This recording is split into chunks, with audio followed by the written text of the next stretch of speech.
você somos resultado do que ouvimos constantemente, de forma consciente ou inconsciente. E sabe, é sobre isso que eu estarei conversando consigo, às terças e às quintas-feiras, aqui na Strong Life.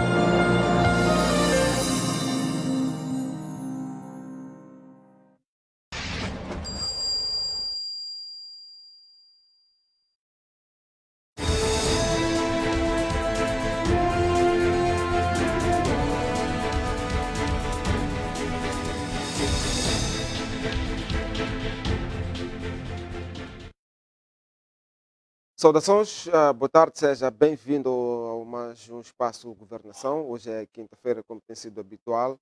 A esta hora entramos em sua casa para levar até si este debate e, como tem sido de praxe, olhamos para três temas que dizem respeito à governação do país. Hoje, como primeiro tema, temos a questão, ou melhor, os pronunciamentos do Presidente da República em torno do Dia da Função Pública, onde apelou, pediu, neste caso, aos funcionários públicos para evitarem chantagens e desordens. Estes foram os pronunciamentos do Presidente da República no passado dia 23. Vamos também olhar para o segundo tema, que tem que ver com os pronunciamentos também do presidente ruandês, o Paulo Kagame, ao garantir que 80% dos problemas de terrorismo na província nortenha de Cabo Delgado já está resolvido.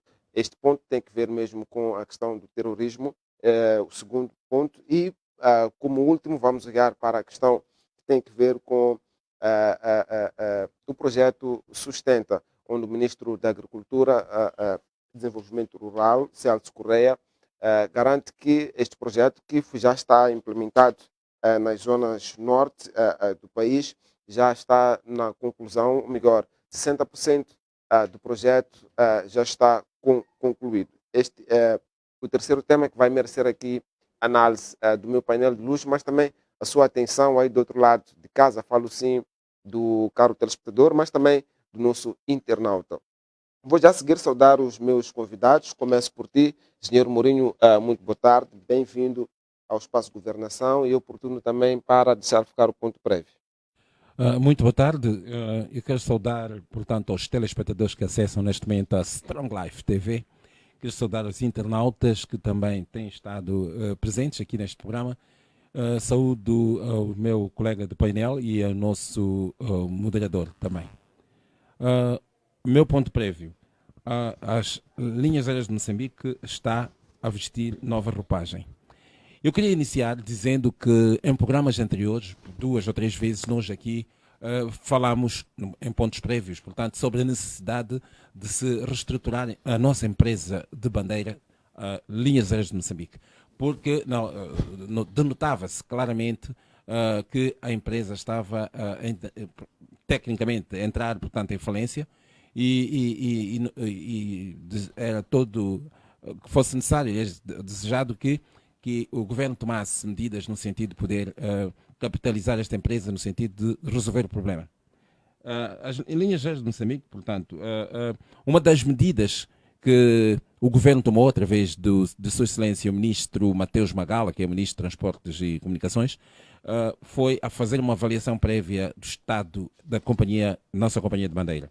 E depois houve uma proposta, que eu penso que é uma proposta bem acertada do governo, no sentido de se contratar uma empresa, portanto foi a empresa a Flight Modern Arc, que é uma empresa que gere companhias aéreas e que está sediada na África do Sul, que é para poder, portanto, gerir a LAM e tirar a LAM da situação, portanto, de falência a que se encontrava.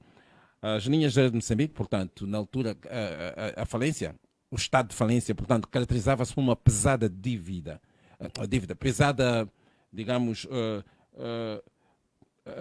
prejuízos que a empresa tinha, avaliado em 300 milhões, portanto, e que a empresa naturalmente figurava como uma empresa em estado de falência técnica. Mas o governo, tomou a medida de chamar a empresa Flight Modern Arc, que fizeram uma avaliação técnica da empresa e começaram, portanto, a dar os primeiros passos no sentido de ver se saneava a empresa de situação de letargia que se encontrava.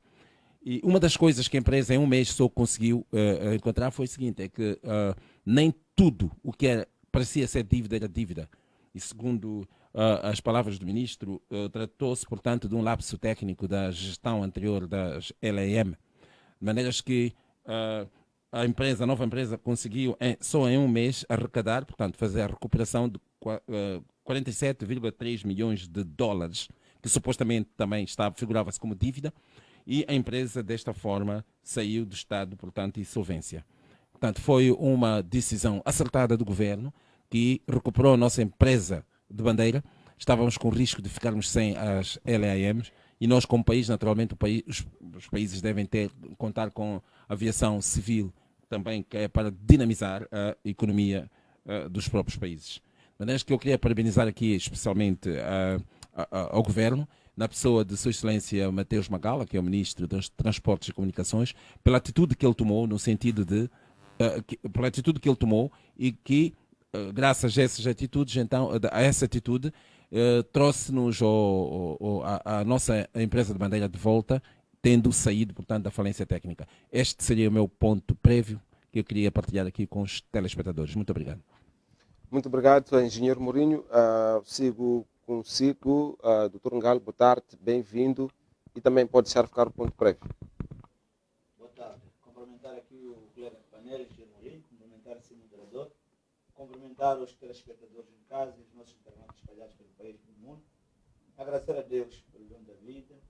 Bom, ainda trago aqui 2 pontos prévios. O primeiro ponto prévio tem que ver com aquilo que é da prática, que eu sempre trago aqui nos nossos debates. Muito bem, Dr. Ngalo, vou pedir um instante só para que a produção veja a questão do microfone, parece que não está em condições. Peço mesmo ao Dr. Mourinho, só ao Engenheiro Mourinho, isto, enquanto a produção. Sim, pode prosseguir, Dr. Ngalo.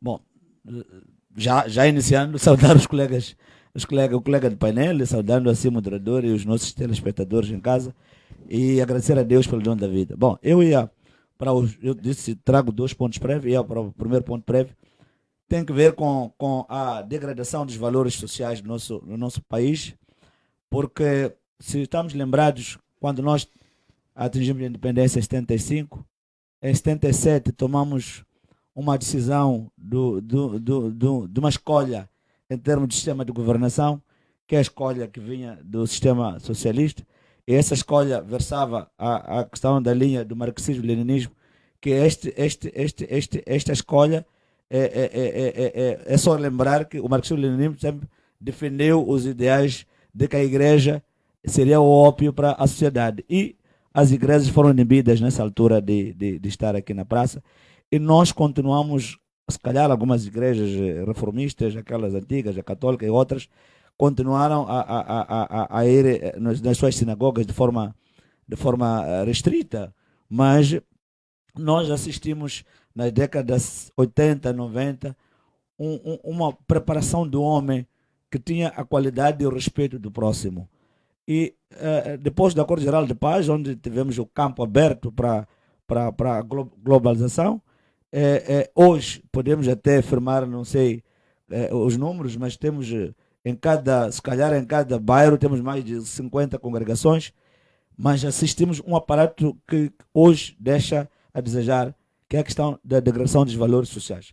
Temos alguns jovens aqui na via pública que estão lá, não sei se é o ganha-pão, que vão com garrafinhas de água, aquelas esponjas para limpar a limpa-brisa das viaturas, mas o que concerne é que neste processo do ganha-pão vão criando um aparato, vão criando problemas, que são esses problemas sociais, e que já reportamos várias vezes aqui, e o governo e o Conselho Municipal da cidade de Maputo não conseguem ver isto. A situação de alguém vem com sua viatura, aqueles jovens chegam, limpam sem consultar, e quando não tem alguns valores, até colocam ali uma sujidade, até ameaçam alguma coisa. Isso é triste para a nossa sociedade. E queremos, desde já, apelar ao Conselho Municipal para que tenha olhe para este problema, porque é um problema que de fato vai se agravando dia após dia, e nós não podemos continuar. E outros problemas da degradação dos valores sociais que vão surgindo, é só ver o que é que vai acontecendo no nosso dia a dia, nos nossos bairros. O outro, meu ponto de vista, tem que ver mesmo com o último fim de semana, tivemos um último fim de semana por causa do feriado dos 40 anos da nossa independência, mas foi de fato um fim de semana de luto que aconteceu, o acidente terrível que aconteceu no troço Choque Macia.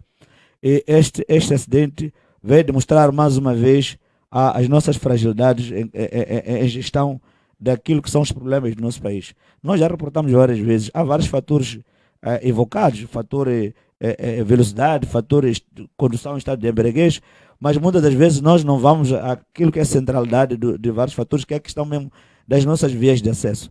As nossas vias de acesso é só verificar que a estrada que sai de Macia Choque é uma estrada que recentemente foi reabilitada e está lá, não sei se são 2 portagens. E se formos a ver, naquele troço de 60 km Macia Choque, não temos lá nenhuma ambulância para socorrer as pessoas. Mas são taxadas as viaturas que passam por aquela via. Temos o troço Macia a Belém, são 32, 34 km, mas também não temos nenhuma ambulância. E falando da N1, já é outro tipo de cenário, porque nós saímos do Zimpeito a Inhambane, até Save, não temos nenhuma ambulância, mas somos taxados quase 9 portagens nesse troço da N1 e com estrada extremamente esburacada. Então, temos que invocar vários fatores quando surgem esses problemas de acidentes de viação. Parece que temos um governo surdo, um governo mudo, um governo cego. Eu não sei se, juntando esses 3 itens, como é que poderíamos chamar um indivíduo que tem essas deficiências, é cego, é mudo, é surdo. Talvez procuramos um nome para atribuir este gestor da coisa pública, porque parece que ele não consegue ver, não consegue perceber que há vários fatores que incidem sobre esses problemas de acidente no nosso país. Há de perceber, se calhar, aquele acidente, porque fala-se de um pneu que arrebentou, e há de perceber, se calhar, arrebentou por ter apanhado um buraco qualquer que seja por ali. Então, temos que ter uma razão qualquer para poder justificar os nossos acidentes de aviação, e o país precisa, de fato, de acordar para que esses eventos todos que minam aquilo que é o desenvolvimento do país sejam sanados. Obrigado. Eu gostaria, se me permitisse, caro moderador, eu só quero reforçar o aspecto que focou o meu colega do painel, relativamente às crianças, portanto, aqueles menores de idade que têm estado a prestar serviço de limpar os vidros para a brisa dos carros, aqui perto da Strong Life, no cruzamento da Majedes, aliás, um pouco por todos os cruzamentos da cidade, eles pululam por aí. Mas eu quero falar particularmente aqui deste cruzamento aqui onde está o Majedes, portanto, aqui no Alto Maé. Eles são muitos, são cerca de uma dezena de jovens, que eles já estão a assumir atitudes de agressividade. Eu fui testemunha de um caso em que uma senhora parou e eles aproximaram-se quase sem perguntar se ela queria que se limpasse o vidro ou não. Eles limparam assim mesmo. Depois, quando terminaram, eles exigiram a gorjeta, a tal gorjeta. A senhora não tinha gorjeta e foi honesta dizendo que não tinha gorjeta. Então, o moço chateado, ele pegou na garrafa, espremeu a garrafa e sujou o carro da senhora. Isto é uma agressividade, isto é inadmissível. Isto está a acontecer. Em programas anteriores, eu por 2 ou 3 vezes já apresentei essa questão. Por enquanto, não é problema, mas isto é um futuro problema. Daí que eu queria chamar a atenção a quem é de direito, neste caso eu penso que quem é de direito é o governo da cidade, o Conselho Municipal, no sentido de levar a peito este problema e evitar com que realmente tenhamos aí situações de espancamento, portanto, aos cidadãos, por parte daqueles jovens que têm estado a assumir atitudes cada vez mais agressivas. E muito obrigado. Obrigado, engenheiro Mourinho. Vamos sim começar a analisar melhor. Vamos sim começar o debate, olhando mesmo para o primeiro tema. Engenheiro Mourinho, volto mesmo para si. A questão dos salários continua a ser um calcanhar daqueles para a função pública. E vamos olhar para os pronunciamentos do Presidente da República quanto do Dia Internacional da Função Pública, onde deixou um apelo a esse setor para que continue sereno, continue calmo e deixe o governo corrigir aquilo que são as irregularidades da tabela salarial única. A sua análise em torno deste ponto. Pronto. Eu acompanhei, portanto, o que no Dia da Função Pública, foi no dia 23, acho, quando o Sr. Excelência, o Sr. Presidente, esteve a intervir. Ele chamou a atenção, naturalmente como chefe de Estado, chamou a atenção para que os funcionários e agentes de Estado, os funcionários públicos e agentes de Estado, eles assumirem uma atitude, digamos, de cidadania, caracterizada por, portanto, calmia, portanto, e não partirem por chantagens ou desordens. Porque ele disse mesmo, o Sr. Presidente, que para que o governo possa trabalhar, na tabela salarial única. Penso que tudo ronda em torno do TSU, portanto, da TSU, que está sendo trabalhado, de maneira que o chefe de Estado ele apelou, aproveitando aquele dia, que é o dia da função pública, ele apelou, portanto, para o civismo, né? Para que os funcionários e agentes de Estado não assumam atitudes, digamos, que desabonatórias, estou a falar de chantagens e outras formas, portanto, de atuação. E ele pediu, então, aos funcionários que estivessem calmos, de modo já a permitir que o governo possa, de facto, terminar a tabela salarial única que está sendo trabalhada neste momento. Portanto, foi assim que eu percebi o apelo que o chefe de Estado deu, portanto, aos funcionários públicos. Eu queria, desculpe se me conceder a palavra, mas eu queria ajudar aqui o engenheiro Mourinho, que tanto preso, que há uma passagem tão interessante do filósofo Friedrich Nietzsche. Ele diz claramente que não estou chateado porque você mentiu para mim, mas estou chateado porque de agora em diante não posso mais acreditar em você. Olha, a pessoa pode mentir, trazer toda a abordagem que é justa. Isso até pode soar melhor para qualquer indivíduo que é mentido. Muitas das vezes assistimos, quando estamos naquela fase da juventude, até acabamos mentindo para as nossas meninas, acabamos evocando certos itens mais superiores para aquela menina conceder-nos aquilo que nós pretendemos, mas mais tarde ela vai descobrir de fato que este jovem que está aqui não tem nada a ver com aquilo que disse. Olha, quando o chefe de Estado, que é o funcionário número 1 do Estado, sendo o funcionário número 1 do Estado, ele aparece a falar para os colegas, porque aqui há uma percepção que nós temos que ter em conta. Muitas das vezes, os países que tomaram este casamento partido-Estado, os seus gestores têm esta tendência de carregar o Estado como sua propriedade. Eles carregam o Estado como o Estado é meu e todas as pessoas que estão à volta do Estado me pertencem. Eu penso que este problema também tem a ver com aquilo que é o processamento do chefe de Estado. Este pensamento de não olhar os funcionários como os seus colegiados, seus colegas. Ele olha para os funcionários como se fossem seus empregados. É preciso ter isso em mente. Nós temos que dizer as coisas com clareza. O chefe de Estado é o funcionário do Estado número 1. Ele pode ser chefe, mas não pode esquecer que é colega dos demais funcionários do Estado. E sendo colega dos demais funcionários do Estado, não pode chamar os colegas quando os colegas estão à espera daquilo que é a promessa, daquilo que é o contrato. Quando se faz um contrato, há um contrato de que no dia 25 ou no dia 30 vai oferecer o seu salário. E quando chega aquela data e não se consegue, é preciso haver uma comunicação. Quando ouvimos a própria ministra da Função Pública dizer que não é nenhum problema o atraso dos salários, está a justificar a quem que tem que ser. Está a dizer aos colegas, ou está a dizer aos seus subalternos, ou está a dizer àqueles que não fazem parte dos seus colegas. É aqui onde temos que perceber que, quando se fala de chantagens, as pessoas, obviamente, quando precisam, têm as suas responsabilidades. Algumas pessoas, a maior parte até de alguns funcionários, vivem nas casas arrendadas. E é preciso perceber que o dono da casa vem lhe incomodando à espera daquilo que o cliente tem que lhe pagar.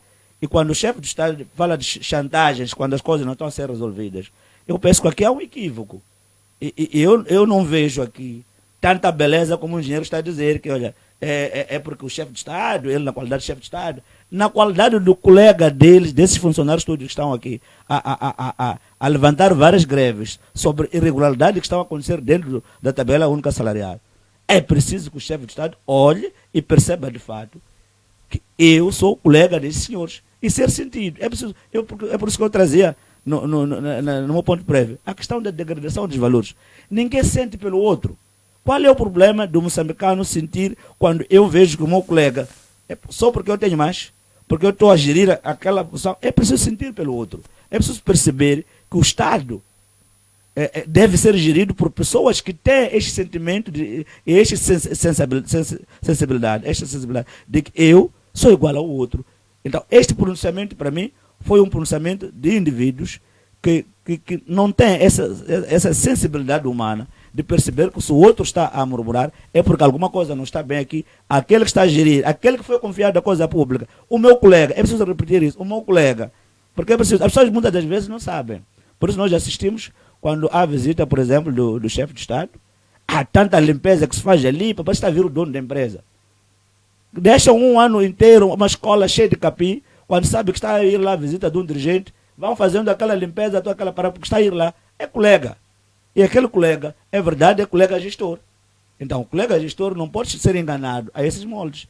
Devemos ter consciência de que se nós não estávamos a conseguir limpar a escola durante o percurso de um ano ou mais, é porque nós não tínhamos capacidade. Então, é melhor que esse nosso colega gestor venha a perceber as nossas dificuldades, que é para poder amanhã resolver. Então, eu penso que, de fato, temos que debater o assunto de olhar para o Estado, não olhar para essas hierarquias que muitas das vezes acabamos esquecendo que um ministro é o colega porque está lá na função pública e oferece salário do Estado. É preciso termos este acompanhamento. Por isso que eu queria mesmo refutar ao meu colega de painel para perceber, de fato, que o chefe do Estado, ele não pode vir sempre a falar de que há chantagens, há chantagens. As greves e as manifestações são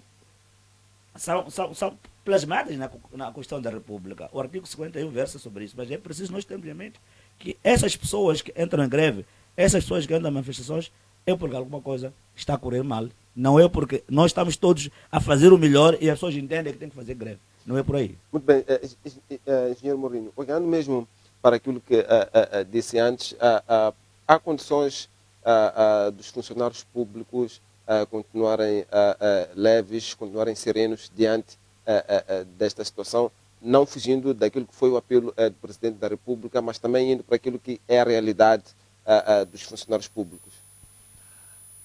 Olha, é assim, o que está a acontecer é que há atrasos de pagamento de salários. Eu penso que a questão de fundo é esta mesmo, né? Eu sinceramente não sei as razões do atraso do salário, mas o que eu queria dizer é o seguinte, talvez o meu colega Gale não me percebeu bem. Quando foi feita a pergunta em relação a este ponto, portanto, que está agora em alusão, eu disse apenas que eu acompanhei o discurso de Sua Excelência e ele intervindo, portanto, no dia 23, que é dia da função pública, intervindo, ele apelou. Foi um apelo que o chefe de Estado fez aos trabalhadores. Ele deu a conhecer, a dado passo, que o governo está preocupado, está a trabalhar na tabela salarial única. Então, apelou aos funcionários públicos, portanto, e agentes de Estado, no sentido de pautarem, portanto, por um comportamento, digamos, cívico, né? E não optarem por chantagens ou qualquer outra forma. Foi o que eu disse. Por aí. Pronto, ok. Eu quero apelar a alguém sobre alguma coisa. Eu lhe apelo que faça isto. Agora, quando eu digo, não me chantageia, estou a apelar a alguma coisa aí. Estou a tentar trazer a minha abordagem na qualidade de eu sou superior, de que eu tenho capacidade, se calhar até de fazer o pior. Porque você não pode continuar a me chantagear, porque eu ainda estou a resolver o teu problema. Quando eu vou ao meu vizinho que pediu emprestado algum valor, eu vou lá para cobrar e o meu vizinho deve dizer, vizinho, eu não consigo, porque não estou em condições de pagar neste momento. Então, eu penso que isso seria o apelo que o chefe de Estado devia ter. Mas quando diz, vizinho, eu vou lhe pagar seu dinheiro, ainda estou a me organizar, não me chantageie. Está a apelar? Eu penso que temos que começar aqui a trazer a questão mesmo de comunicação. A questão do debate, será que a comunicação é correta a esse nível? Para eu que estou dentro de uma aflição, que estou à espera de um salário, é correto alguém dizer que está-me a chantagear quando eu estou preocupado com alguma coisa? Então, Sr. por favor, eu queria corrigir essa parte para perceber de fato. Porque aqui eu já apelei de outra vez, Sr. Nós temos que, muitas das vezes, camuflarmos-nos das nossas linhas partidárias e trazer aquilo que é verdade que os moçambicanos querem ouvir. Porque os moçambicanos, muitas das vezes, querem ouvir alguma coisa de nós e, muitas das vezes, quando nós conseguimos dizer alguma coisa útil ao próprio nosso chefe, eu penso que é de gestão boa, para que o nosso chefe amanhã tome a decisão boa e correta, para que este espaço geográfico que Deus nos deu, chamado Moçambique, seja de fato um espaço para nós todos augurarmos uma boa coisa que nós pretendemos, que é este desenvolvimento, o respeito mútuo, a capacidade de alguém respeitar o outro e perceber que eu sou colega daquele, apesar de eu ser chefe dele, mas ele é humano igual a mim. Eu penso que é assim que o engenheiro tem que trazer essa abordagem. Muito bem, vamos deixar o engenheiro prosseguir. Não é essa questão. Ele falou, a questão está na palavra chantagem e a desordem, por exemplo. Olha, repare que não são todos os funcionários de agente de Estado realmente que têm estado a pautar por comportamentos assim negativos. Há muitos, mas muitos funcionários e agentes de Estado que têm que se caracterizado por uma disciplina, sem dúvida nenhuma, muito exemplar, calmia e tudo, existem. Então eu penso que o discurso do chefe de Estado estava mais virado para aquele grupo de funcionários de Estado que realmente se deixam levar por emoções, que se deixam levar de ânimo leve, por incitações, a atitudes que desabonam, se calhar. Engenheiro Mourinho, a falta de É salário por aí que estou. seria algo emotivo, uma ação de reivindicação ou de reclamação por falta de salário, seria algo emotivo, conforme está a tentar dizer? Não, coloca a questão de novo que eu não estou... A falta de salário ou a Sim. exigência... Não, é por isso que eu disse, olha, há diversos motivos que podem ditar, portanto, a falta e o atraso de salários. Diversos motivos, né? São mais diversos índoles. Eu não sei realmente o que está-se a passar, porque eu primeiro não estou no sistema de coisa, não sou financeiro, não sou coisa e não sei o que está-se a passar neste momento, né? Mas o que eu quero assegurar é o seguinte, é que mesmo, vamos falar assim de unidades empresariais, que às vezes, por exemplo, devem pagar no dia 20, pagam no dia 22 ou 23, pois costuma haver situações da própria empresa, ou tesouraria, que não permite pagar no dia combinado, mas pagam no dia a seguir e tal, isto acontecer. Onde eu estou a trabalhar, também tem estado a acontecer isto. Mas o importante, de facto, é que se pague, o desejado é que se pague a tempo. Porque salário é uma coisa sagrada. Eu não quero que o meu colega Angalo pense que eu estou contra os funcionários de Estado. Não. Onde há razão, as pessoas têm razão, correto, tudo bem, pronto. Porque o Estado, é minha maneira de pensar, que o Estado deve pagar religiosamente num dia combinado. Sem dúvida nenhuma. Agora, se isto não está a acontecer e o que é que está por trás disso é porque problemas da tesouraria ou não sei, sinceramente não sei, mas o desejado, naturalmente, o trabalhador, o funcionário do Estado, merece ter o salário em dia. Porquê? Vou dizer porquê. Porque há outros encargos que eles têm, são funcionários, são pais, chefes de famílias, devem pagar a escola dos filhos, têm que pagar o aluguer das casas, uma série portanto, um manancial de coisas que eles têm por pagar. E quando se atrasa salários, naturalmente cria-se, abre depois espaço para uma situação muito complicada para o próprio funcionário de agente de Estado. Eu isso percebo perfeitamente, percebo. Bom, eu queria, mais uma vez, lembrar aqui ao engenheiro que a questão de funcionários, como dizia, alguns funcionários dentro do sistema pautam pela emoção, entram em greve. Eu queria lembrar que muitas das vezes nós temos muitos moçambicanos ainda na linha de miopia ou cobardes por causa dessa percepção de que, ou desconhecimento mesmo, de o que é que eu posso fazer quando o assunto é este. Nós vimos aqui uma situação do Conselho Municipal da cidade de Maputo, há dias estiveram em greve, e houve alguns funcionários que seguiram esta greve, porque era de interesse. Aliás, é preciso também que haja solidariedade. Alguns funcionários sêniores do Conselho Municipal aderiram à greve, e houve um quadro dirigente do Conselho Municipal que disse que esses funcionários, quando são funcionários de confiança, eu não sei se há um funcionário que não é de confiança numa instituição, alguns funcionários de nossa confiança aderiram à greve, por essa razão estarão por fora depois disso. A reportagem está lá gravada. Então, a pergunta que eu lhe faço, se há um dirigente que está a dizer que temos que ter funcionários, alguns funcionários da nossa confiança, que foram confiados pelo presidente para assumir certas funções, eles aderiram à greve, obviamente que essas serão sancionadas, e se calhar a sanção é tentar lhes tirar ou demiti-los das suas funções. Estamos a trazer uma abordagem de que o Conselho Municipal é meu. Aí é que está, esse é o grande problema, que nós devemos carregar. Aquilo que eu dizia antes, quando o chefe de Estado, o funcionário número 1, ele fala de chantagens de alguns funcionários públicos, está a querer dizer o quê aos colegas? Quando um presidente do Conselho Municipal que fala de que alguns funcionários, quando se sabe, e é de lei, que os cidadãos podem podem aderir à greve, obviamente, porque alguma coisa não estava bem, é preciso reivindicar. E o presidente anuncia que alguns funcionários da confiança dele serão demitidos simplesmente. Está a dizer o quê quanto a isso? Está a dizer que a casa é minha, eu posso admitir, posso demitir. Então, aqui, devemos levar este debate aqui como um debate. Temos que começar a perceber que tipo de gestores nós temos no Estado moçambicano. São gestores de um Estado comum ou são donos de um Estado que dizem o Estado é nosso e nós podemos tomar as decisões que nós achamos que este povo todo vai nos seguir. Olha, um indivíduo que tem uma empresa que não paga o salário 2, 3 meses, ele não pode ficar feliz quando seus funcionários estão a reclamar o salário, porque simplesmente tem que começar a perceber, se eu não pago 2, 3 meses, como é que vivem aquelas pessoas? Quer dizer que alguma coisa dentro da empresa estão a tirar para a sua sobrevivência. Quando nós atrasamos com os salários e apelamos que não podemos ter chantagens, devemos ter em conta que dentro desta nossa empresa chamada Estado, algumas pessoas estão a tirar dividendos, esses que o engenheiro está a dizer, que alguns funcionários não estão preocupados com, não vergam por essa chantagem, mas são alguns emocionados.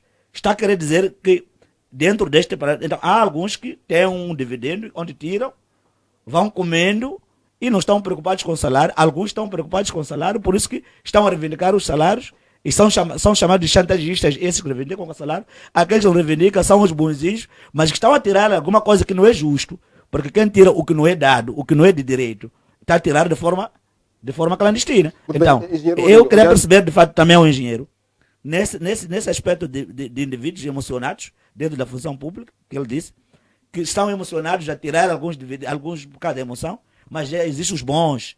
Então, esses bons que não reclamam salário, então, aonde tiram para a sua sobrevivência? E se estão a tirar de forma clandestina.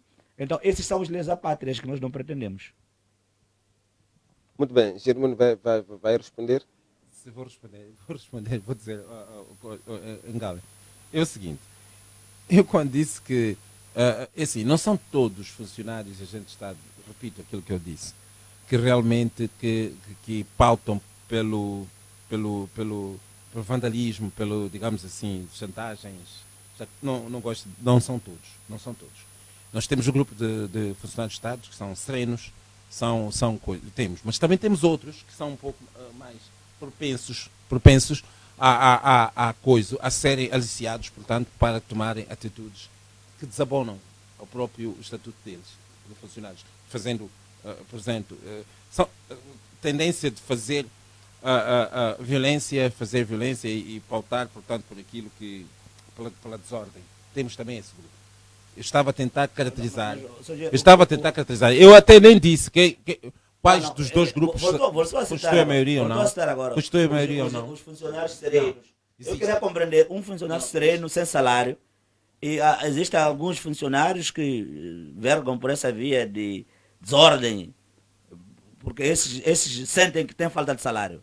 Agora, este funcionário sereno, para mim, este funcionário sereno com falta de salário é um funcionário mau. De que sobrevivência, como é que ele sobrevive dentro desse Estado se ele continua sereno e não tem salário? Este é um funcionário mau. É um funcionário que não presta, porque ele está tirado de algum lugar, alguma coisa que não é dele. Então temos que ter esse debate. Olha, porque nós temos que ter debate. Quando nós estamos a dizer que dentro desta empresa, 2, 3, 4, 5 funcionários estão a reclamar salário, mas já 3 que não se mexem aqui na Strong Life, estamos a dizer o quê? Quer dizer que esses 3 aqui, alguma coisa estão a tirar, ou estão a receber salário de forma escondida, o patrono está-lhes a pagar de forma escondida, estão felizes. Os 4 que estão a reivindicar salário não sabem o que está a acontecer à volta disso. Então temos que aqui começar a desmistificar este assunto de funcionários serenos, porque quando nós estamos a dizer que há um problema no Estado, e alguns acham que não há nenhum problema. Mas, então, quem está doente aqui? Mas deixe-me lá voltar a aclarar muito bem aquilo que é a minha posição em relação a isto. Eu quero deixar isto muito claro. Olha, eu acho que o seguinte, que o Estado deve sempre pautar para o pagamento de salários num tempo predefinido. Portanto, nós sabemos, por exemplo, se é dia 20, os trabalhadores, depois há uma tolerância de 3 dias ou mais, 20 a 23. Então, dentro deste período, o Estado deve pagar os salários. Eu disse que esta que seria a situação ideal e a situação ótima. Eu aí estou com todos os funcionários de Estado, correto, estou alinhado. Mas pronto, e depois por outro lado eu disse que eu não sei o que ditou realmente que chegado o dia 20 ou 23, que é o dia em que deviam receber, não receberam, eu não sei o que terá ocorrido, mas de qualquer forma é recomendável que o Estado realmente cumpra com esse compromisso de pagar. E fui mais adiante dizendo que o não pagamento nas datas previstas, e tendo em conta que os funcionários de Estado são chefes de famílias, naturalmente isto penaliza as famílias, porque há contas por pagar. As escolas, aluguer, os consumíveis lá para a viatura que o funcionário tem, e todo um manancial de items que é necessário. É preciso ter isto em conta. Está a perceber? Então, era isso que eu estava a dizer. Mas quando eu falei, respondendo à questão que me colocou do chefe de Estado, eu disse que eu acompanhei o dia da função pública e a intervenção do chefe de Estado. Eu acompanhei. Ele estava a chamar a consciência, portanto, aos funcionários de agentes de Estado, para eles evitarem atitudes de chantagens e desordem. Isto desagradou o meu colega de painel, a palavra chantagem, naturalmente. Mas o chefe de Estado estava a discursar no dia da função pública, estava digamos assim, ele como pai da nação, estava a explicar ou estava a ensinar como é que os funcionários devem se comportar, mas ele depois fez saber de que deixem o governo trabalhar na conclusão da tabela salarial única. Aquilo que eu entendi, tudo está em torno da tabela salarial única, que está ainda sendo trabalhada, para fechar Tsutsu e voltarmos à normalidade. Foi o que eu percebi. Eu disse, foi esta a minha percepção. Acho que o meu colega Ngali entendeu diferente. O assunto aqui até não é bem a falta de pagamento de salário para mim. O assunto é a comunicação, que o meu colega superior, quando quer se dirigir a mim, de como ele comunica-se comigo, este é que é o problema, porque eu estou à espera dele. Nós, eu, engenheiro, o moderador, até o cameraman, combinamos de associar para criamos uma sociedade para um efeito lucrativo. Obviamente que cada um faz a sua parte e escolhemos um gestor. Esse gestor que nós escolhemos, quando temos um contrato de que no dia 30 ele tem que nos passar os nossos dividendos. E quando a gente pergunta, chegado o dia 30, o nosso gestor escolhido por nós, ele aparece a dizer, olha, senhores, deixem-nos trabalhar, ele com os seus técnicos, porque nós estamos a resolver os nossos problemas, então não nos venham aqui com chantagens, porque este é o problema de praxe, é o problema de comunicação. Como é que eu, na qualidade de gestor escolhido pelos meus colegas para gerir esta sociedade chamada Estado moçambicano, como é que devo me dirigir aos meus colegas quando a situação é esta? Dizia o engenheiro aqui que, na qualidade de alto magistrado da nação, ele tem essa obrigação de... Quem disse a nós que o chefe de Estado é um bom professor para nos dar aula de sapiência na qualidade ali no aparato do nosso trabalho? Eu penso que não é assim. Nós temos até técnicos que podem vir de trabalho para nos dar isso. O chefe de Estado, ele tem o discurso dele, que tem que fazer no dia da função pública, mas não trazer essas coisas que nos arranham os nossos corações, quando o problema, de fato, já mexe com até as nossas casas, lá em casa, que é o próprio salário. Então, eu penso que é aqui onde o debate deve ser levantado. A questão da comunicação do chefe de Estado. Como é que o chefe de Estado comunica-se com os seus colegas subalternos? Porque nós escolhemos-lo para ele dirigir o Estado. E o dirigir o Estado significa que é uma sociedade que todos os moçambicanos fazem parte. Então, ele, na qualidade do colega número 1, tem que ser exemplar a trazer abordagens que consigam também amainar os nossos corações de que, olha, o Estado está em problemas agora, mas podemos ter um futuro risonho que nós esperamos, mas não assim, de como ele abordou a questão de chantagens, há funcionários que nos chantageiam. Não é chantagem quando alguém está à procura daquilo que foi prometido. Penso que não é. Mas, rapaz, eu queria dizer uma coisa ao meu colega Galo. De facto, é difícil ser chefe de Estado num país como este. Imaginemos só que se o chefe de Estado, ao dirigir-se aos funcionários e agentes de Estado, naquele dia, que é o dia da função pública, e ele passasse a margem e não tocasse o assunto salarial e este assunto, viria a oposição novamente detonar, que o chefe de Estado nem falou. Nós estamos a falar de não tocar o salário. Não, mas se ele não Nós tocar- estamos a se ele falar. Não, abordasse este depois, assunto, há uma outra se não coisa. abordasse Há este uma, assunto, a oposição naturalmente ia mas há uma detonar, ia outra. detonar da mesma. Sogero, há uma outra situação que muitas das vezes, se calhar, é de como nós desenhamos o nosso Estado, é de como nós escolhemos o nosso sistema de gestão do Estado, que é a governação. Por exemplo, nós temos um ministro de Economia e Finanças, que é aquele que aparece para descarregar aquilo que tem a ver com as finanças. Nós temos um ministro, por exemplo, de Obras Públicas e Habitação. Temos um ministro da Educação, temos um ministro da Saúde. O nosso país não estou a perceber o espaço que se dá a esta linha. O chefe de Estado tem o seu papel, que é gerir todos esses ministérios e o Estado no geral. Mas tem um ponto. Quando nós encontramos um ministro, por exemplo, da Saúde, que ele aparece a dar o seu informe, falando de que ele construiu um hospital no sítio A, construiu qual é a função do Ministério de Obras de Habitação? Porque este gestor de saúde é para gerir, não é para construir nenhuma infraestrutura, é para gerir aquilo que é o funcionamento da própria saúde. Mas nós encontramos um ministro que vem da educação, diz que eu fiz 4, 5 escolas, nós construímos. Nós quem? Por que não é o Ministério de Obras Públicas e Habitação que vem nos dar o relatório daquilo que construiu? Na área de educação, nós fizemos tantas escolas. Na área de saúde, nós fizemos tantos hospitais. Na área de infraestrutura, nós construímos. Então, há aqui uma questão de discrepância do alinhamento daquilo que estão a gerir o Estado.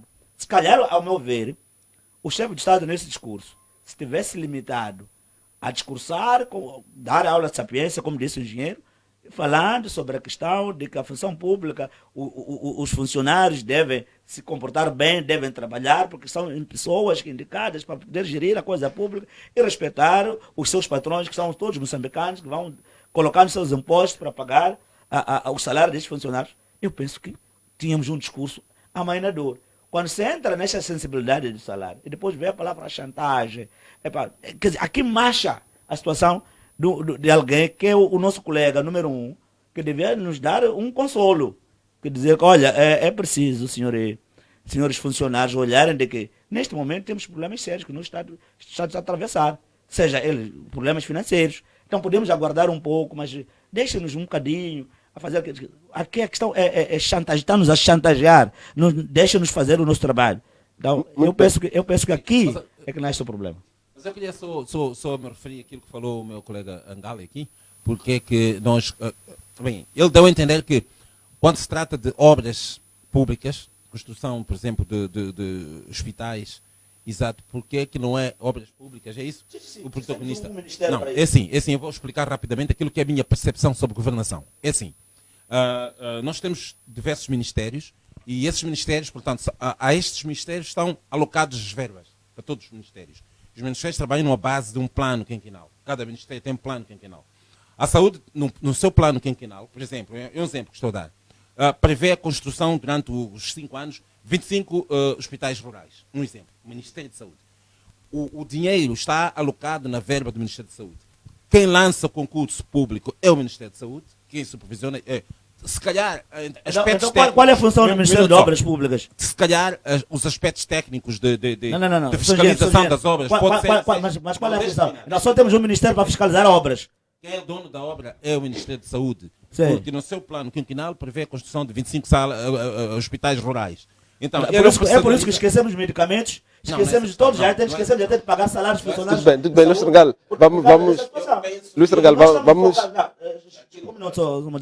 Nós estamos focados na construção, não estamos focados na gestão da coisa, porque nós estamos a dizer, esta infraestrutura, quem fez é a Strong Life.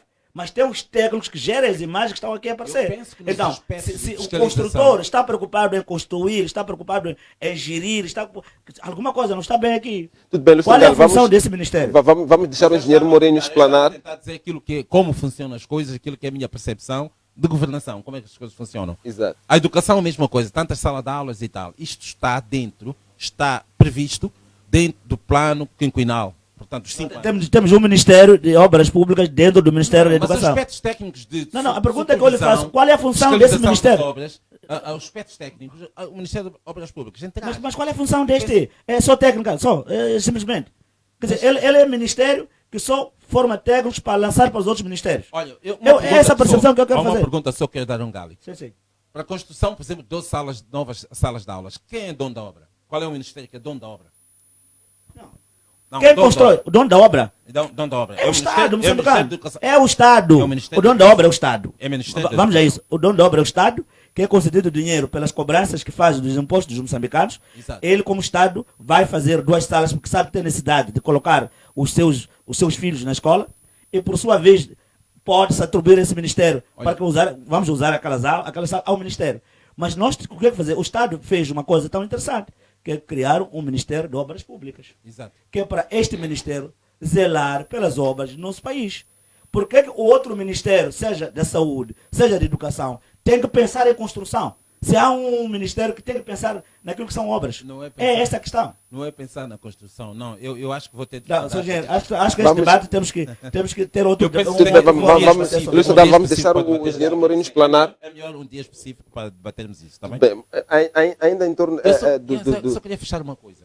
E quando se apresenta o relatório quinquenal de execução dos ministérios, quem vai reportar ao governo sobre tantas salas de aulas já construídas não é o Ministério das Obras Públicas, é o Ministério da Educação.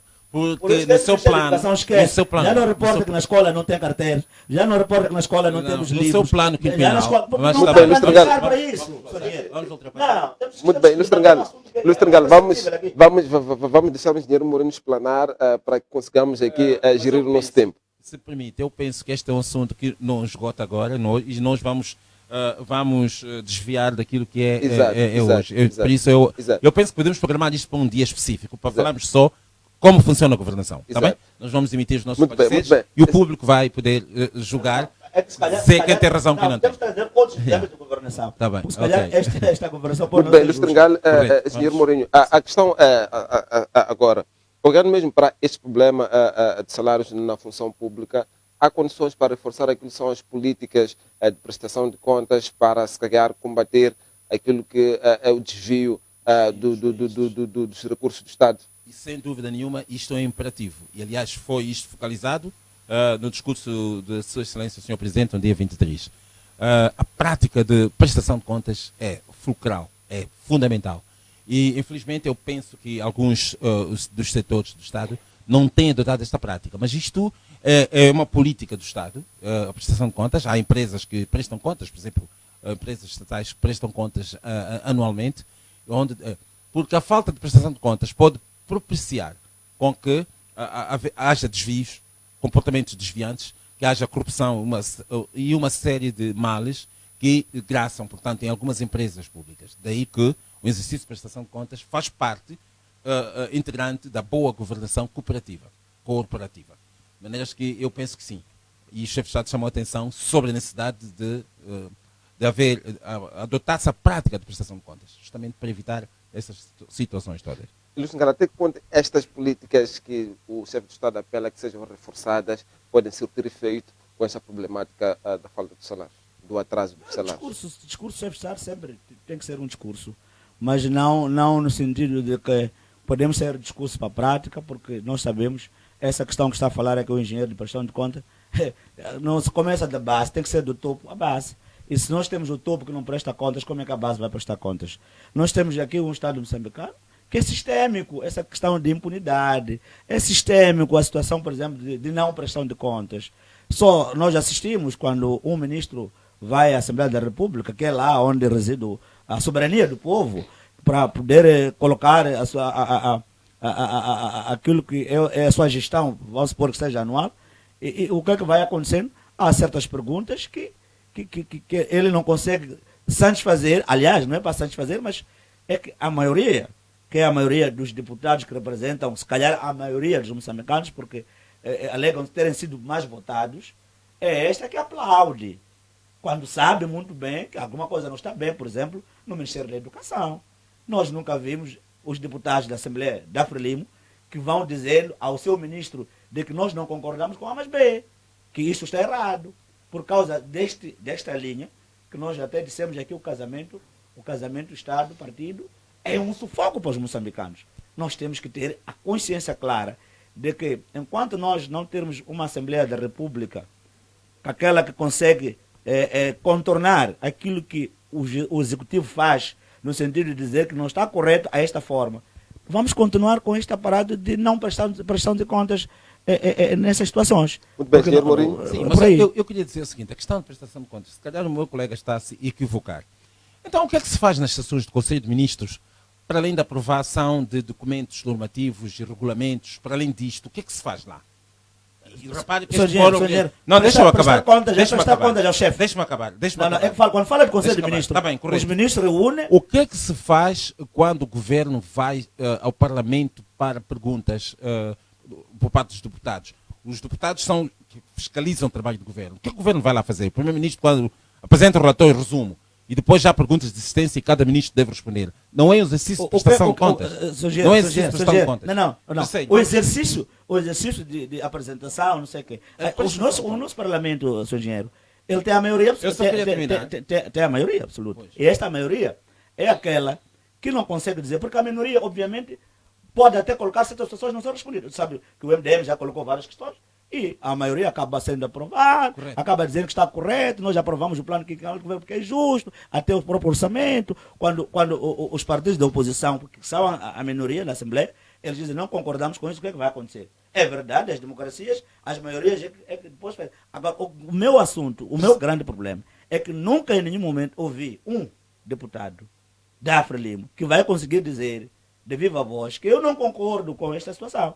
Porque o Sim, dizer mas que não concorda com aquela situação seria abrir um outro debate em que, afinal de contas, estamos livres. Por quê? Por causa desta ligação, em que eu sou filiado do partido Xixi. Quando eu voltar para o meu partido, serei conotado por ter colocado aquela situação. Aliás, é só para me lembrar Eu só de quero Deus. terminar. Não, que eu só queria lembrar uma deputada que uma vez colocou uma situação de crítica ao próprio governo. Deus o tenha, já falecida, a minha ex-vizinha, a Lina Magaia. Ela já colocou uma questão ao Estado, nessa altura, quando era deputada da Assembleia da República, que depois daquela colocação, ela foi conotada e acabou Legalização de Suruma. no mandato a seguir. Legalização Mas de é Suruma. um ponto de vista de alguém Legalização. que é justo. Então, Sim, mas acabou, olha, eu queria terminar. acabou ser conotada, podia se levar ao debate, podia não se concordar com a posição dela, mas ela foi corajosa. Então, é esta coragem que nós queremos, como moçambicanos, que tenhamos essa consciência de que o Estado precisa de todos nós. E nós não podemos só simplesmente escovar o chefe, porque ele para ele é meu chefe, porque o que é que vai ser de mim amanhã? O ser de si amanhã, quem sabia que nós vamos nascer aqui? Então temos Ok. que ter esse tipo Terceira de consciência. terceira questão. No fim de cada exercício, portanto, do quinquênio, os municípios prestam contas. Prestam contas, portanto, sobre o manifesto que eles juraram cumprir. Também existe aí, tem aí prestação de contas. Não, eu queria dizer que o exercício de prestação de contas, ela existe, senhora. Se calhar o meu colega Angalo pode dizer que o resultado desta prestação de contas, num ponto de vista dele, é insatisfatório, ou é insuficiente, ou é medíocre, mas esta prática existe, portanto, nestes setores que eu acabei aqui de mencionar. De maneira que dizer categoricamente que no país não existe prestação de contas, não. A prestação de contas, de referir que a prestação de contas faz parte, é parte integrante de uma boa governação. É parte integrante de uma boa Já governação. percebi o pedido do E não se esqueçam de que as instâncias internacionais, Posso lhe responder? doadores, instâncias internacionais, entre outros requisitos, eles exigem boa governação. E a boa governação passa necessariamente para prestação de contas, passa para transparência. Então, um conjunto de itens. Depois de satisfazer esses itens, naturalmente, é que somos elegíveis para termos, portanto, doações ou apoios, digamos, financeiros de que o país tanto precisa para desenvolver. Maneiras que eu penso, tenho dito e obrigado. Sr. Engenheiro, bom, eu percebi que está-me a pedir para eu avaliar se não exatamente negar que haja prestação de contas, mas é preciso avaliar. Então a minha avaliação é medíocre. Pronto. Há medíocre. prestação de contas e no ponto Extremamente de vista medíocre. do colega é medíocre. Pronto, tá bem, Extremamente mas há medíocre. prestação Muito de bem, contas. só para sairmos mesmo Pronto, deste tema, ok. para racionalizarmos aqui o nosso tempo. Engenheiro Mourinho, em 30 segundos, também o Dr. Ngalo em 30 segundos, peço que responda à seguinte questão. Estas situações não estão a minar aquilo que é o atendimento público em diversas instituições do Estado? Está a falar, portanto, A questão dos do... funcionários. Exato. Eu acredito que pode estar a acontecer, admito essa possibilidade, porque algum funcionário que tenha estado com moral assim baixa devido à situação, se calhar, salarial, ou de não dar aquela prestação a 100% como se de contrário ele estivesse motivado, né? Depois de ter. Pode ser que sim, admita essa possibilidade, sim. Muito bem, Mr. Ngalo? Não, é só lembrar que regredimos muito desde que começamos a falar, a tratar este assunto de tabela única salarial. Nós tivemos quantas vezes os funcionários, os enfermeiros e técnicos de saúde colocaram-se em greve, professores, até hoje estou a falar, neste momento, em algumas escolas, os professores estão lá, mas não estão a dar aulas. E temos também alguns hospitais, os funcionários estão lá, não estão a atender as pessoas, e estão a atender muito mal, se é que conseguem atender. Então, esta situação mina, de fato, aquilo que é funcionamento do setor público, por causa da negligência destas figuras que nós citamos aqui, que é preciso trazer um pouco da sensibilidade, é preciso trazer um pouco da abordagem aglutinadora, de que o Estado é nosso, nós todos devemos nos unir para que esta doença possamos ultrapassá-la. Muito obrigado. É momento de seguirmos para o nosso segundo tema, que tem que ver com a questão do terrorismo, onde o presidente ruandês, Paulo Kagame, pronunciou-se há bem pouco tempo e trouxe esta informação de que 80% do problema do terrorismo na província de Cabo Delgado já está resolvida. Doutor, ou melhor, engenheiro Mourinho, volto mesmo consigo em torno deste ponto. Qual a análise que faz desta informação que parte de Kigali para Maputo? Parte de Kigali para Maputo? Exato. Não sei se... não devia, essa informação não devia partir de Maputo, se calhar, para Kigali. Esta informação não devia ser, talvez, divulgada pelo chefe de Estado, ou se calhar pelo ministro da Defesa, e talvez por outras figuras ligadas à segurança do país. Olha, o que eu quero dizer é o seguinte, mas esta informação, alguém, portanto, o alto funcionário do Estado, neste caso o ministro da Defesa, está neste momento a trabalhar em Cabo Delgado.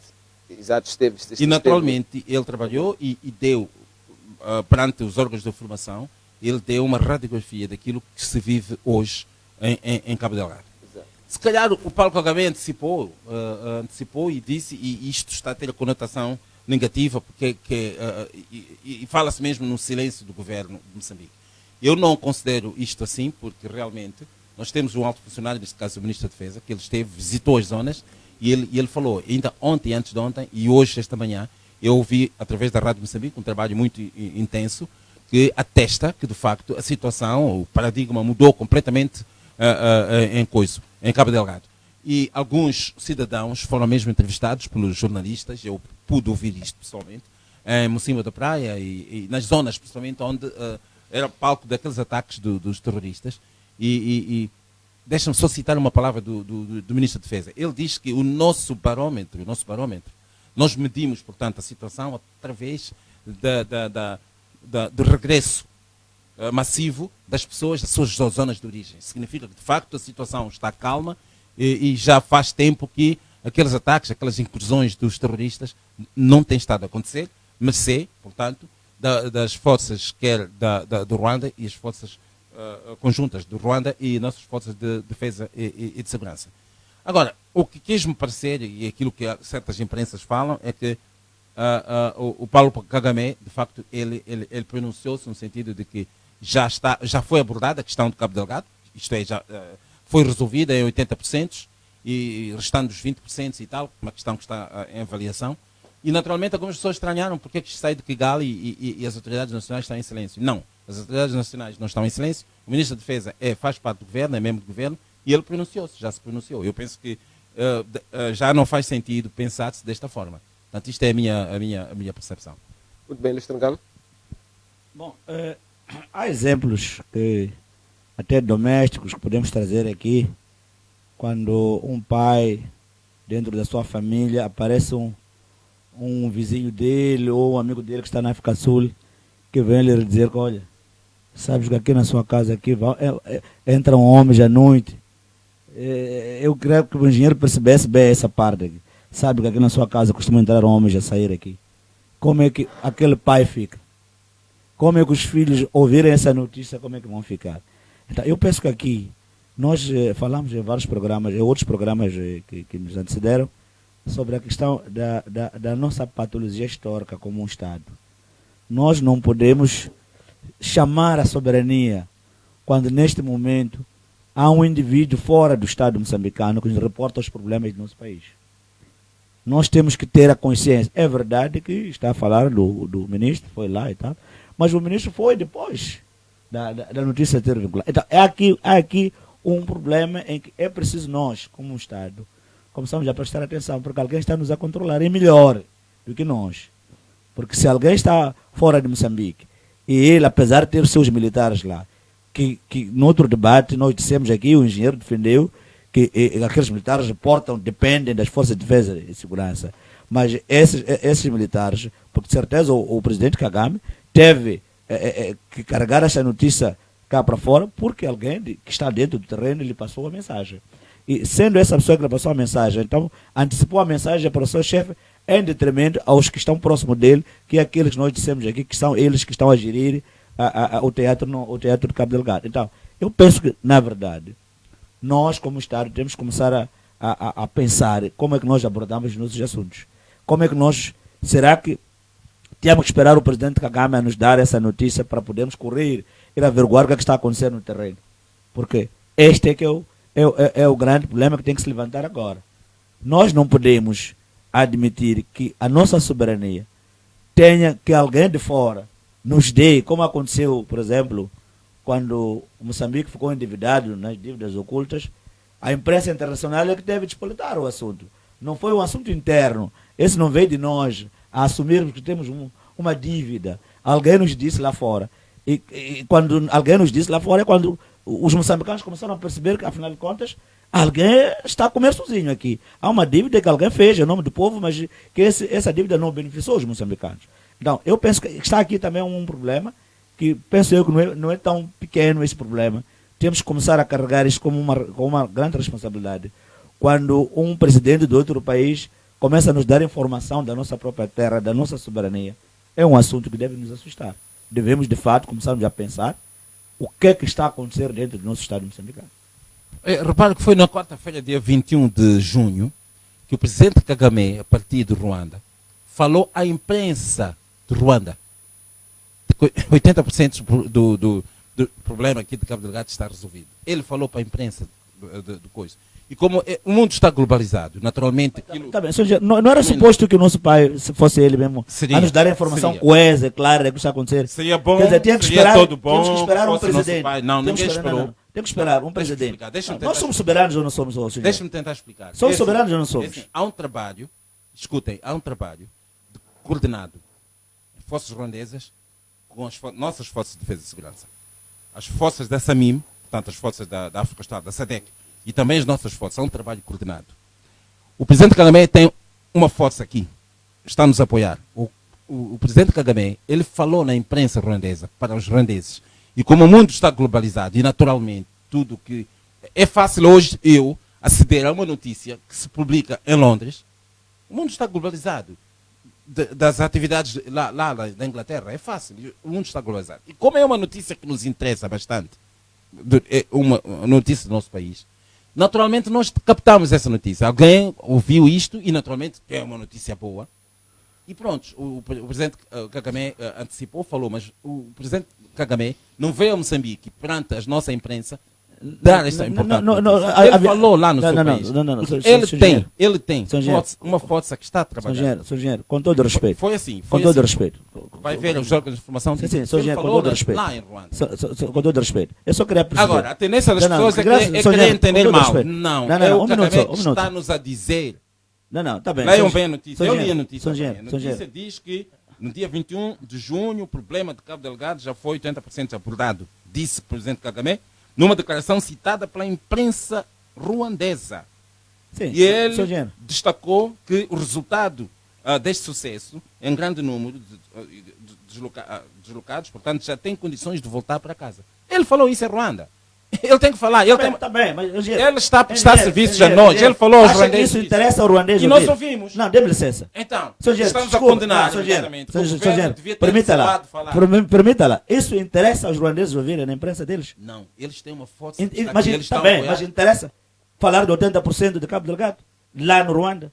Não interessa. De certeza que o presidente Kagame estava a dar informação àqueles interesses. Existe uma força acima de 1000 soldados ruandeses. Independentemente, até podia ter falado, dê-me licença, podia ter falado da força ruandesa que está em Cabo Delgado. Ele, na qualidade de presidente de Ruanda, explicando aos familiares daqueles indivíduos lá que, olha, a nossa força está bem, está estável. Quando fala do território moçambicano, mexe com a sensibilidade dos moçambicanos. Quando fala de que 80% do território já está a mexer com a nossa soberania. E nós, como moçambicanos, isso nos interessa ouvir do nosso pai. Aquele que nós o delegamos o poder de nos informar de todas as situações que acontecem aqui. Então, quando o engenheiro não vem aqui a defender que aquilo que disse é correto, o nosso pai tem que ficar calado, tem que descobrir notícia do outro lado. Não concordo. Senhor engenheiro, nós, volto a reiterar, nós devemos ser sensatos e humanamente. Começamos a dizer que as coisas estão erradas. Nós temos que admitir que alguma coisa não está bem do nosso Estado moçambicano. Temos que admitir que alguém que deve nos dizer ou está atrasado, ou não está a pensar em nós, ou alguma coisa está a falhar aqui. Porque se nós temos que depender de quem está fora a falar para o seu povo, para a gente perceber que de fato aqui no nosso país alguma coisa está a acontecer, então, come on, temos que ser justos. Então, eu penso que o seu engenheiro está equivocado nesse aspecto. Alguém escreveu, obviamente, ele falou na imprensa da Ruanda, mas tinha interesse de que os moçambicanos, que são os maiores interessados naquele território de Cabo Delgado, que somos nós, é que devemos ter a consciência de ouvir aquela notícia. E isso mexe conosco. Porque a soberania pertence a nossa, moçambicana. O ruandês não lhes interessa. O ruandês interessa a saber como é que está o seu irmão que está em Cabo Delgado. Como é que está, se está bem ou... É isso que lhe interessa ao ruandês. Mas o que interessa a nós como moçambicanos é que não podemos ouvir uma imprensa estrangeira aquilo que é interno. Porque nós temos pessoas que delegamos o poder para poderem gerir o nosso Estado moçambicano. Se essas pessoas que delegamos o poder não estão em condições nesse momento, aqui eu digo ao engenheiro que faz parte deles. Eu penso que os ruandeses, interessa aos ruandeses saber, e o presidente Kagame deve prestar contas também lá, em Ruanda, porque ele tem uma força destacada aqui em Moçambique, no âmbito, portanto, da cooperação. Não. Da relação presidencial. Podemos dizer assim. Porque a Assembleia da República não pode ser cooperação bilateral. Sim. Porque tudo que é cooperação bilateral, a Assembleia da República tem conhecimento e tem que anuir. Agora, não pode ser cooperação bilateral. Tem que ser cooperação presidencial. Aí podemos entender. Muito bem, Luís Trangalo, vamos deixar o engenheiro Mourinho debruçar-se.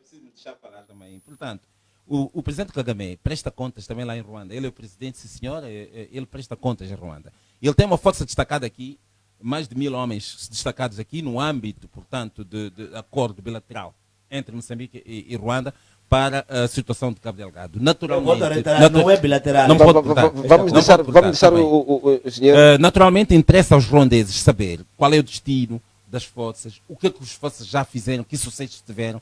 Eu estou a fazer essa leitura, não estou a defender absolutamente nada, estou a fazer leitura, qual é a minha percepção sobre isto. Então, como eu disse, eu trago até a minha cábula aqui, foi no dia 21 de junho, que o presidente Kagame, falando em Ruanda, ele falou na imprensa de Ruanda, ele estava a falar para o povo dele lá de Ruanda, Ruanda é aqui ao lado, é aqui junto ao quintal.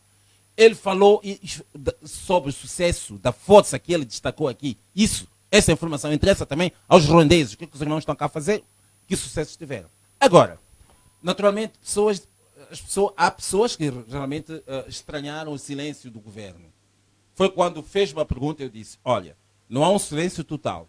O governo destacou, o alto funcionário do Ministério da Defesa, neste caso o Ministro da Defesa, está a trabalhar no terreno.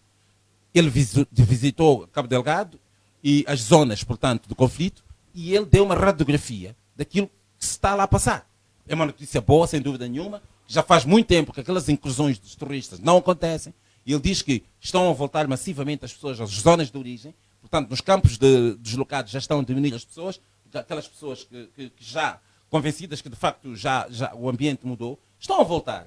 E mais do que isto, há um trabalho muito intenso que a imprensa moçambicana fez. Eu estava a escutar a Rádio de Moçambique, a entrevistar pessoas, comerciantes e os moradores, tanto de Mocimba da Praia como de Palma, a perguntar, portanto, como é que as coisas estão agora e pelo aquilo que eu vi para a imprensa, as pessoas estão satisfeitas e sentem-se mais seguras agora.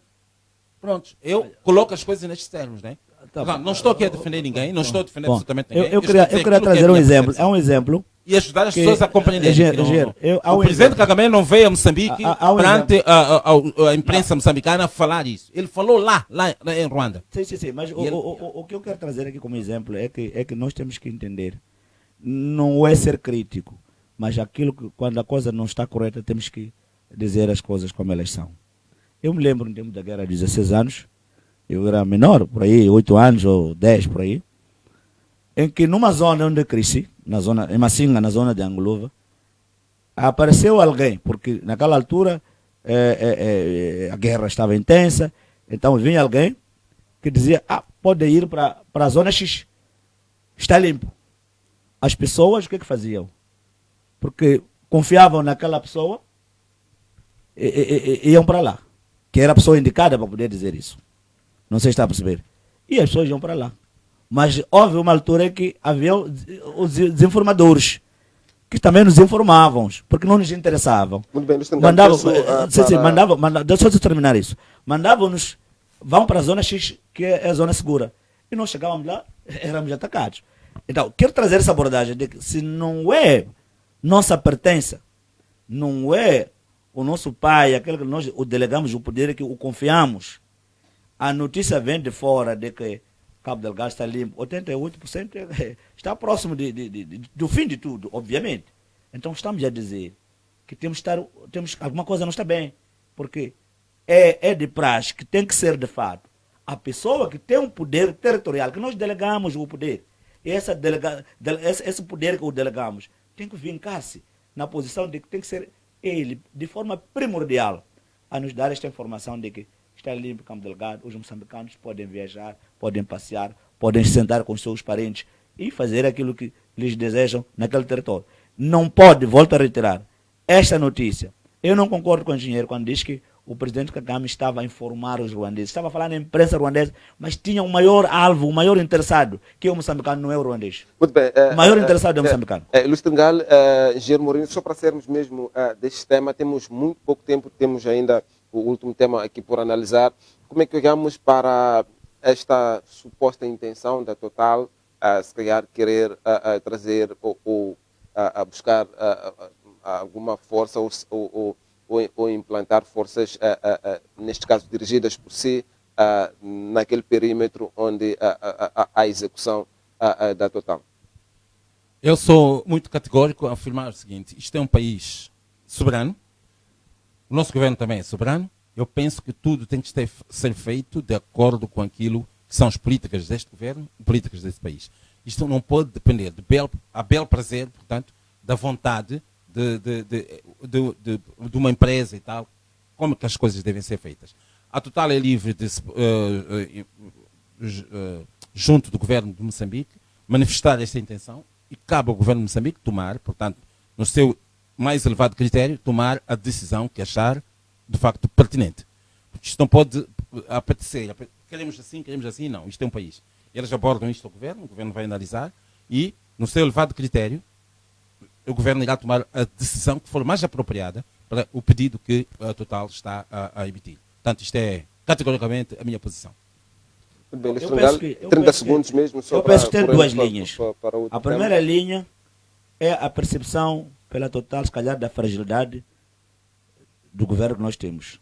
Quando começas a perceber que eu não preciso do comboio para me acompanhar, é melhor que eu leve o Mourinho, porque o Mourinho tem mais força, é robusto, pode ser por esta linha. A outra linha pode ser os interesses obscuros, que não são perceptíveis agora. Qual é esse interesse de manter a força ruandesa para a proteção da Total? Pode haver interesses obscuros desta multinacional, que se calhar tem que haver esta capacidade e qualidade dos dirigentes do Estado moçambicano a tentar descobrir qual é o interesse, se for por esta via de interesse, para poder assegurar aquilo que nós pretendemos, que é a própria nossa soberania. Eu só queria acrescentar uma coisa, que é o seguinte: eu não sou perito militar, mas podia-se optar, por exemplo, por o seguinte: manter as nossas forças, porque eles pedem isto, que quem está lá no campo ali são as forças de defesa e segurança moçambicanas. Mas por que é que não pode-se adotar a seguinte variante?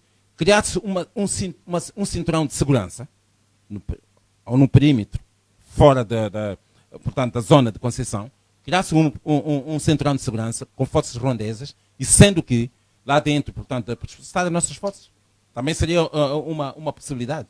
Pronto, como eu disse, eu não sou perito militar, mas isto seria também uma questão a ser pensada e ser debatida. Criava-se um cinturão de segurança. Muito bem, obrigado, engenheiro Mourinho. No momento de olharmos para o nosso último tema, peço caríssimos panelistas, mas de forma muito rápida, podemos analisar a questão que tem que ver com o projeto Sustenta, onde o ministro Celso Correia diz que 60% olhando para aquilo que é a sua execução no perímetro, ou melhor, na Zona Norte, já está a 60%. Vamos analisar aquilo que são, se calhar, as dinâmicas desta implementação. Há sim, condições para dizermos que estes 60% estão visíveis naquilo que é a produção agrícola, naquilo que é a sustentabilidade, naquilo que é o poder de entrega ou de aquisição dos produtos que, nesse caso, são cultivados. Bom, eu penso que o justo agora será ligar para pessoas que estão em Nampula, estão em Niassa, para nos dizer como é que está o Sustenta. Será que o mercado está bom em termos de procura, em termos de compra? Será que... Porque na semana passada estivemos aqui, há um telespectador que até ligou. Ele dizia assim que, olha, esse Sustenta veio a agudizar um problema grave aqui a nível da província de Nampula. A situação do milho subiu o preço. A situação daquilo que são produtos da primeira necessidade. Que as pessoas tinham esta convicção de que o Sustenta, pela sua capacidade e a sua produtividade, porque foi muito bem publicada, e que havia de trazer mais ganhos para aquele povo todo. Mas voltamos aqui a um ponto muito mais interessante. Para mim, não precisa ser Sustenta, não precisa ser Revolução A, Revolução B. Os nomes, podemos adjetivar qualquer nome que nós pretendemos, mas o que tem que ser, de facto, é o que é que nós estamos a fazer e qual é a resposta que o povo está a ter agora sobre o que nós produzimos. Quando nós dissemos assim que nós este ano temos tantas toneladas de batata doce, quantas pessoas estão a beneficiar desta batata doce? Quantas pessoas estão a comer nossa batata doce aqui a nível nacional? Quando nós estamos a dizer que temos Sustenta na Zona Norte a 60%, quantas pessoas estão a comer a nossa batata produzida localmente? Quantas pessoas estão a comer a nossa cebola? Estão a usufruir disso? Para mim, o que tem que se justificar numa questão de linha de produção é isso. Agora, não basta só olharmos para aquilo que é o budget que nós investimos, porque muitas das vezes não investimos localmente ali no terreno, investimos aqui neste bolso que eu trago aqui nesta calça. Muitas das vezes nós assistimos neste país. É que o investimento, muitas das vezes, para esse tipo de projetos, é um investimento que depois, muitas das vezes, investimos no nosso bolso e colocamos relatórios de forma muito exponencial e vamos dizer que a coisa está acontecendo. Para mim, o cidadão que está em Nampula, o cidadão que está em Niassa, tem que dizer, eu estou a comer batata na minha casa. Aliás, temos ali comerciantes. São os comerciantes que deviam trazer essa abordagem de que dentro do nosso comércio interno, nós não esperamos batata que vem de Maputo, mas ainda assistimos caminhões a carregar cebola para o norte. Por que interessa isso? A cebola que vem da África do Sul para o norte? Se nós temos o Sustenta que já está produzido localmente. Penso que não há necessidade disso. Então, se ainda assistimos esses investimentos, temos que buscar, temos que importar coisas de fora para naquele local onde dissemos que a produção está muito bem. Aí alguma coisa está a falhar. O outro ponto, que eu penso que não podemos vangloriarmos muito sobre a questão do Sustenta, é o ponto de infraestruturas. Nós estamos a produzir aonde, afinal? Essa tal comida? É na Machamba. E como é que ela sai da Machamba para o consumidor? Para sair da Machamba para o consumidor, tem que haver via de acesso.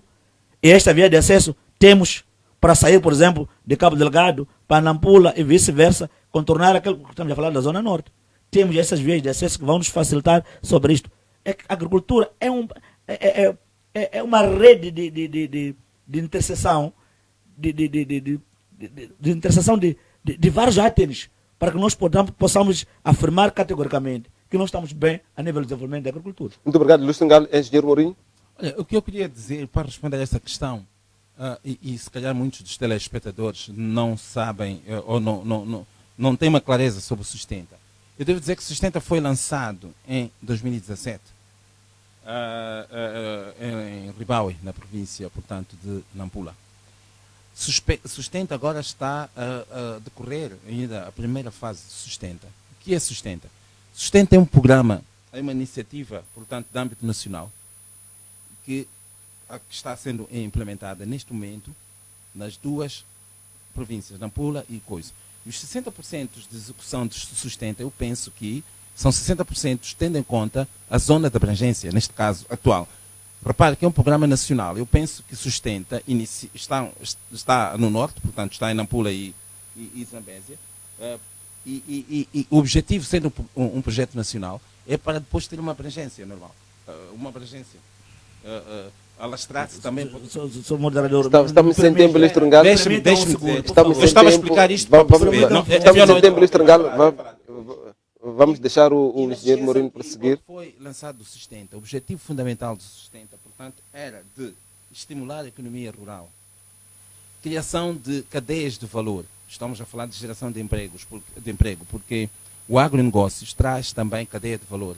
Há outros atores que vão entrar nesta contenda, que é para criar, portanto, o bem-estar, criar a segurança alimentar. Então, são esses os objetivos do Sustenta. Agora, a pergunta que me foi colocada é o seguinte, que o ministro Celso Correia assegura que a sua execução está em 60%. Eu penso que pode fazer sentido se temos em conta a zona de abrangência, as duas províncias, não o território nacional. Porque se é território nacional, naturalmente 60%. Não, eu estou extremamente. Pois. Eu estava a tentar primeiro explicar às pessoas vamos deixar o contexto, o engenheiro terminar. o que é sustenta, o que visa o sustenta.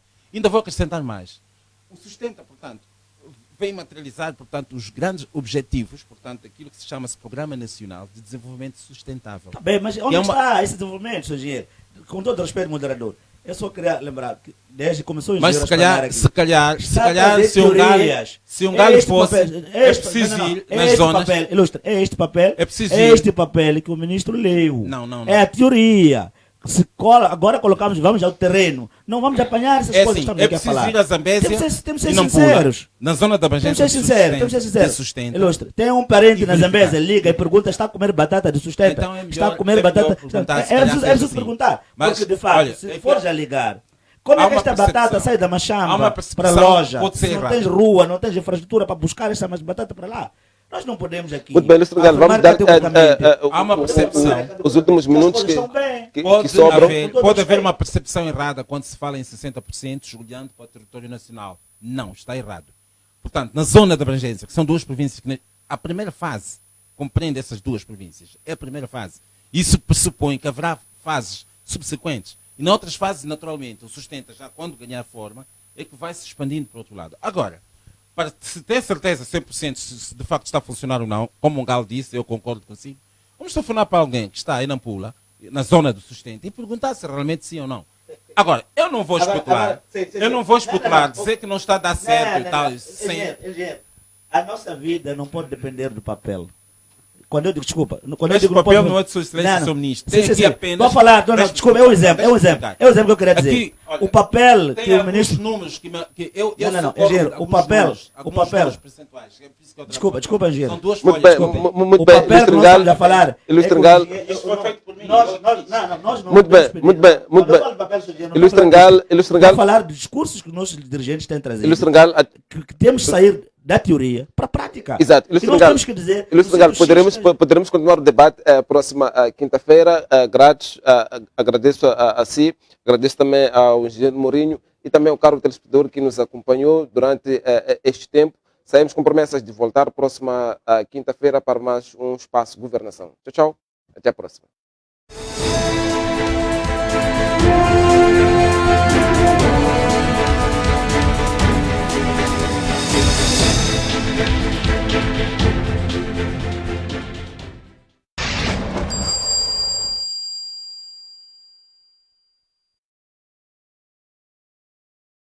Desfruta do melhor entretenimento.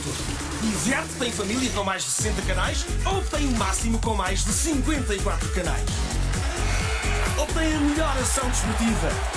Séries imbatíveis. Novelas 100% moçambicanas de prender a respiração. Muita animação para as crianças. Mega filmes. E os melhores reality shows. Liga-te ou fique ligado às melhores novelas, seriados e reality shows a Maninho Magic na DSTV e GoTV.